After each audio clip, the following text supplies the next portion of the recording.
My earliest memory isn't of birthdays, or toys, or my mother's face. It's of a funeral where a dead man opened his eyes.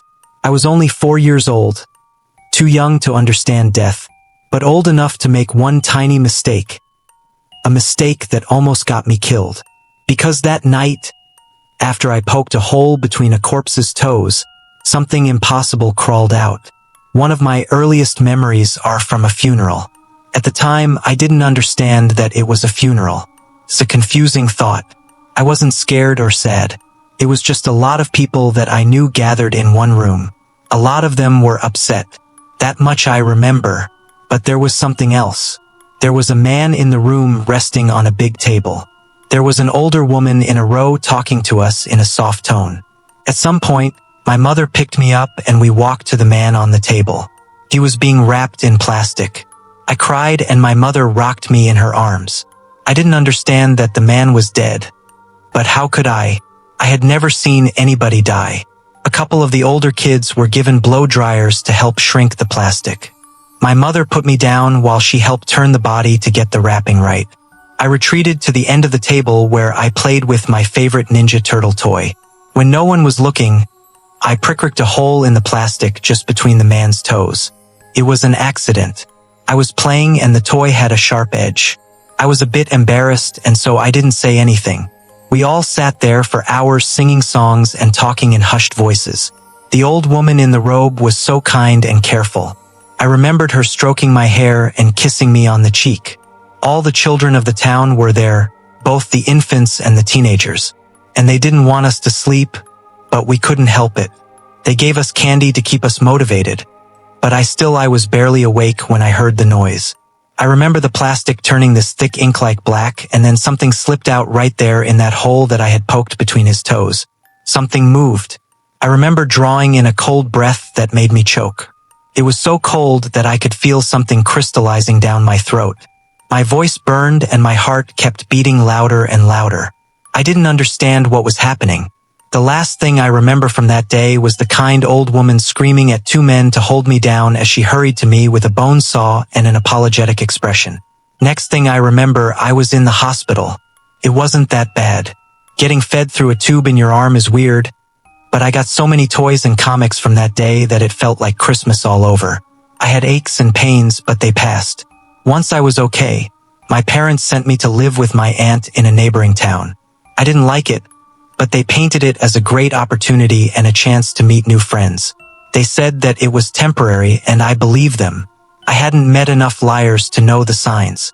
That temporary solution lasted all through my childhood. My aunt is a wonderful woman, and how she managed to care for not only me, but my 2 cousins is beyond me. My parents would send her money, but they would never come to visit. We never talked about them.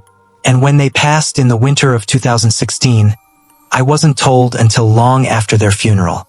I can't say that I missed them. I wish I could, but I can't. After high school, I decided to pursue a degree in anthropology. I don't want to attribute all my interest to that first memory, but I can't say that it didn't have an impact on me. I had no idea why our burial ritual had been so strange compared to anything that I've read. We bury our dead in coffins in the ground or we cremate them. We don't shrink wrap them in front of an audience. And for the longest time, I thought it was something that I made up. A bad dream brought on by a nasty fever. But the more I thought about it, the more that I had to know for sure. While studying for my master's degree, I decided that I was going to write a paper about this custom. That is, if it was real to begin with. I had a couple other topics lined up just in case. I asked my aunt about it. She wasn't too happy talking about the topic as it brought up bad memories of my parents. She asked me to consider other ideas. It was just that time of year when it's still uncomfortably cold, but the sun shines so brightly that it stings your eyes. Where a warm jacket is too much, but leaving it at home is too little. That in-between space where nature stays by the door like a cat, meowing at you to open, but not knowing if it wants to leave. I found the bus stop and subsequently the road leading into town. I don't think that I've ever seen a more beaten-up patch of asphalt. There had to be some other way for trucks to get up there that I didn't know about. I could hear my insurance premiums cry as these shock absorbers struggled to keep pace. The town church was a classic white with a small turn-of-the-century Midwestern bell tower. I couldn't see the bell, though. There were a couple of cars parked outside, but nobody seemed to be around. I knocked a couple of times on the big double doors, but nobody answered. I figured that I would give Pastor Oswald a call, but I couldn't get a signal. It was the middle of the day, but there were a couple of people milling about, mostly older folks walking their dogs or buying groceries. Out of all the people that passed by, 3 of them were under the age of 60, and they might just to have appeared younger than what they really were. The grocery store had a bit of a cafe corner where you could sit down to have a sandwich. It wasn't so much a coffee place as it was a collection of chairs scattered around a handful of wobbly tables with a couple of handwritten signs showing the price of drinks. It looked way too cheap, but that's probably because they hadn't adjusted for the past 6 years of inflation. I grabbed a seat by the window looking out over an abandoned street. A couple of crows had made their way into a trash can and threw garbage out like there was no tomorrow. They looked like they knew what they were doing. More young birds than there were young people. As I sat down for lunch, a peculiar man walked in. He was in his early 50s with a shaved head and a 5 o'clock shadow lining his jaw. Bit of a beer belly, but he had these really clear green eyes. He gave me a long look, stopped and circled back. He pointed a finger at me and cocked his head. "I know you," he stated. "How do I know you?" I don't think you know me," I said. "Sorry. Now hold on." He sat down across from me, still thinking out loud, and then pointing again, he started listing names. My mother, my father, my aunt, a couple of my cousins. And then something clicked. He snapped his fingers. "Oh, don't tell me," he said. "You're Henry's kid." He got me there, I admitted.